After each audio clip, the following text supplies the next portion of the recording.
Assemble and go loader के लिए सबसे पहले तुम्हें यह पता होने की जरूरत है कि लोडर क्या होता है, और उसके बाद ही तुम ये समझ पाओगे कि असेंबल एंड गो लोडर क्या होता है। तो अभी सबसे पहले हम ये समझते हैं कि लोडर क्या होता है।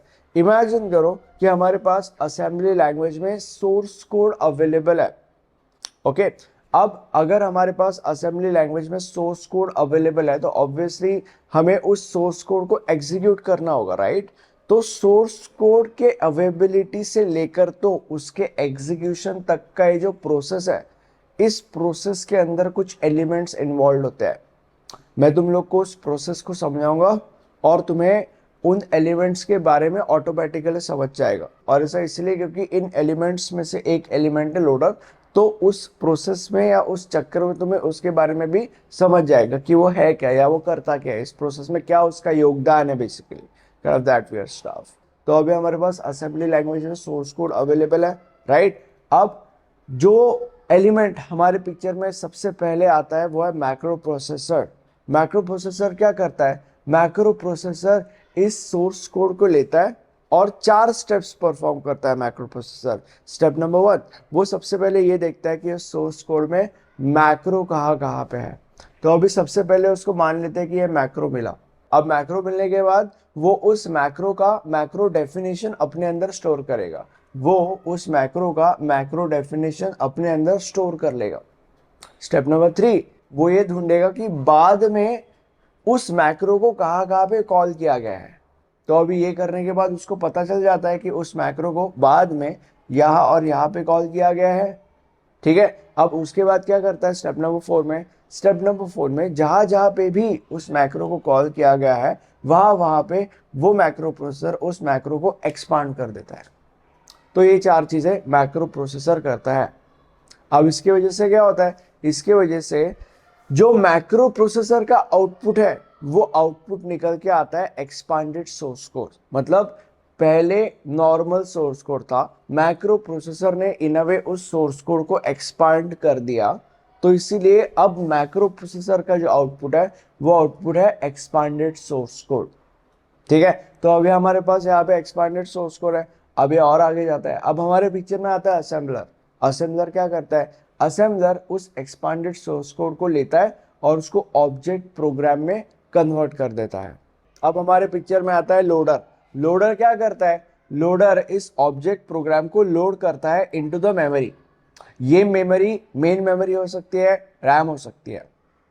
हम मेन मेमोरी को कंसिडर करके आगे बढ़ेंगे। तो लोडर क्या करता है? लोडर ऑब्जेक्ट प्रोग्राम को लोड करता है इनटू द मेन मेमोरी। और वो ऐसा क्यों करता है? मतलब लोडर ऑब्जेक्ट प्रोग्राम को मेन मेमोरी के अंदर क्यों लोड करता है? वो ऐसा इसलिए करता है क्योंकि मेन मेमोरी की हेल्प से ही वो ऑब्जेक्ट प्रोग्राम एग्जीक्यूट हो सकता है, जो कि हमारा इस प्रोसेस का जो मेन एजेंडा है वो है। क्योंकि हमारे प्रोसेस का तो एक ही एजेंडा है, हमें कुछ भी करके सोर्स कोड को एग्जीक्यूट करना है। तो ये जो है ये यहाँ पे जाके इस मेन मेमोरी के हेल्प से ही हो सकता है। और इसीलिए जो लोडर है वो ऑब्जेक्ट प्रोग्राम को लोड करता है इनटू द मेन मेमोरी, ताकि मेन मेमोरी के हेल्प से वो ऑब्जेक्ट प्रोग्राम एग्जीक्यूट हो सके। तो बेसिकली ये प्रोसेस है और लोडर ये काम करता है। अब when it comes to loader, loader क्या होता है? कुछ प्रकार, there are different types of loaders। तो one of the type is assemble and go loader।